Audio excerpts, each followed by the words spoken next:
Meus irmãos e minhas irmãs, bom domingo. Esse é o 6º domingo do tempo comum. Nós estamos ainda no início do tempo comum, porque são mais de 30 domingos. E nós vamos assim recebendo no tempo comum, nesses domingos, uma formação de discípulo. Esse ano na escuta do Evangelho de Lucas, que nós já apresentamos.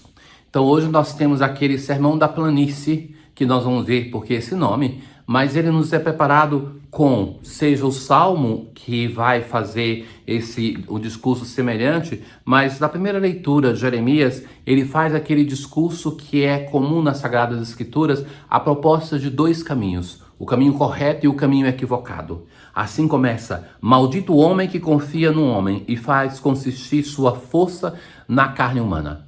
Ou seja, da pessoa que não coloca a sua confiança em Deus, mas confia no poder deste mundo, no prestígio, em pessoas que são falidas ou mesmo grandiosas, mas que não é Deus. Maldito quem constrói os seus ídolos, os seus mitos e não se apega ao Deus verdadeiro. Bendito o homem que confia no Senhor, cuja esperança é o Senhor.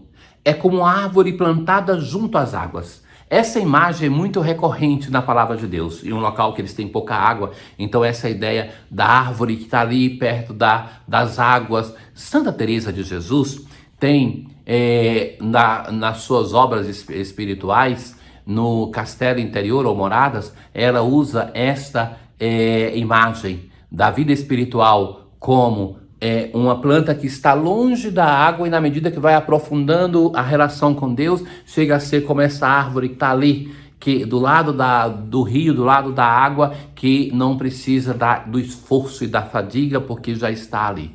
Então, uma fonte perene. Então, a palavra de Deus vai usar essa imagem porque esse discurso de comparação, ele está presente na primeira leitura de hoje, está presente no Salmo responsorial e também no Evangelho, já que é o Evangelho que nós escutamos de Lucas, nesse caso, neste ano, em sequência, a primeira leitura evoca o tema do Evangelho, por isso cada vez de um livro diferente. O primeiro Salmo, dos 150 Salmos do Saltério, é o salmo que vai fazer também uma comparação. Feliz é todo aquele que não anda conforme os conselhos dos perversos, mas encontra seu prazer na lei de Deus e a medita dia e noite sem cessar. O salmista vai falar da bem-aventurança, que é escutar a palavra de Deus, meditar a palavra de Deus, deixar-se transformar por esse alimento. E à medida que vai se transformando e se identificando com seu Deus e Senhor e se deixar transformando pela ação da palavra de Deus. Eis que ele é semelhante a uma árvore. Lembra da árvore que aparece no profeta Jeremias de novo? Mas bem outra é a sorte dos perversos. Ao contrário, são iguais à palha seca, espalhada e dispersada pelo vento, pois Deus vigia o caminho dos eleitos, mas a estrada dos malvados leva à morte. Então, que nos coloca diante de dois caminhos.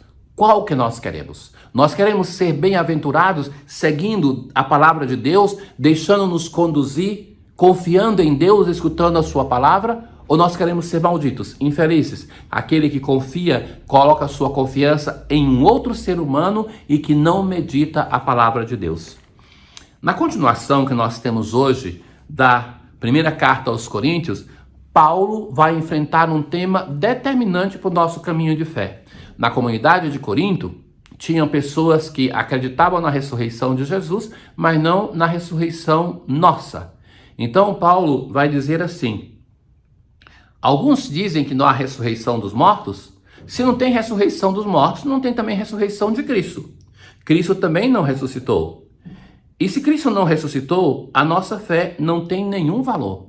De certo que a fé na ressurreição é o centro daquilo que cremos. Se nós negamos a ressurreição, a nossa fé se torna vazia. Então é isso que o apóstolo vai colocar. Se nós tiramos a fé na ressurreição, nós somos pessoas que não têm nenhum sentido, nenhum porquê ter um caminho de fé, porque esvazia aquilo que é determinante na nossa profissão de fé, a ressurreição do Senhor. E por causa dela, a nossa ressurreição é o anúncio central da fé cristã, o tema central do querigma e do Novo Testamento.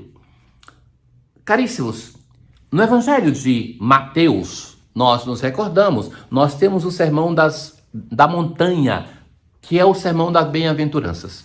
Então, Jesus está numa planície e ele sobe para uma montanha, como Moisés, e ali então faz um longo sermão, o maior dos sermões, que são 5, no Evangelho de Mateus. No Evangelho de Lucas, nós vemos o contrário. Jesus estava numa montanha, ele desce para a planície, ali encontra a multidão. O que é importante é o local? Não, é o discurso. No Evangelho de Mateus, Jesus é apresentado para o povo de Israel como o novo Moisés, por isso sobe na montanha. No Evangelho de Lucas, é um Jesus misericordioso que desce para onde o povo está. E tem-se a impressão, entre os estudiosos de Bíblia, que o sermão mais originário é esse de Lucas, porque em Mateus nós temos 8 bem-aventuranças, em uma conclusiva, e aqui nós temos 4. Então, que é o núcleo central desse sermão. O que é essa palavra bem-aventurança, ou beatos, ou felizes? Na verdade, a palavra hebraica é um estímulo. Para você que está fazendo isso, coragem, vá em frente, não esmoreça. Então, Jesus hoje, o evangelho começa. Jesus desceu. E ali ele encontra os discípulos e uma grande multidão. Veja que essa multidão era de membros do povo de Israel, mas também de estrangeiros que estão ali, e Jesus começa. Bem-aventurados vós os pobres. Não diz como em Mateus, pobres de espírito. São 4 bem-aventuranças. Bem-aventurados vós que agora tendes fome, bem-aventurados vós que agora chorais, bem-aventurados sereis quando os homens vos odiarem. São todas coisas, meus caros, que a nós agrada só a palavra, bem-aventurados, porque as outras são todas coisas que nós não buscamos, mas nós estamos diante do grande anúncio do reino de Deus. Jesus vai dizer assim, olha, para você que está vivendo essa situação, e lembre-se que os primeiros bem-aventurados, os pobres, são os destinatários do Evangelho de Lucas. E todas as outras situações são situações de vivência de pobreza. Ter fome, chorar, ser perseguido, é de alguém que não consegue lutar contra aquele que está lhe fazendo mal e sucumbe. Então o Senhor vai dizer, coragem, siga em frente, não esmoreça, você não é abandonado por Deus, você é bem-aventurado, porque a promessa não é de uma felicidade para esta vida. Mas vai dizer assim, depois na conclusão da 4ª bem-aventurança, alegrai-vos neste dia e exultai, pois será grande a vossa recompensa no céu, porque era assim que os antepassados deles tratavam os profetas. É ter a sorte dos profetas, é ter para nós, sobretudo, a sorte de Jesus, é ser tratado como Jesus o foi. Então, assim como na primeira leitura nós tínhamos aquele discurso de contraposição, bem-aventurados, benditos, malditos, assim como nós temos isso também no salmo responsorial, aqui na segunda parte do Evangelho, nós temos o lado oposto. Ai de vós, os ricos, ai de vós o que agora tendes fartura, ai de vós que agora rides, ai de vós quando todos vos elogiam. Era assim que os antepassados deles tratavam os falsos profetas. Os profetas eram perseguidos, os falsos profetas elogiados.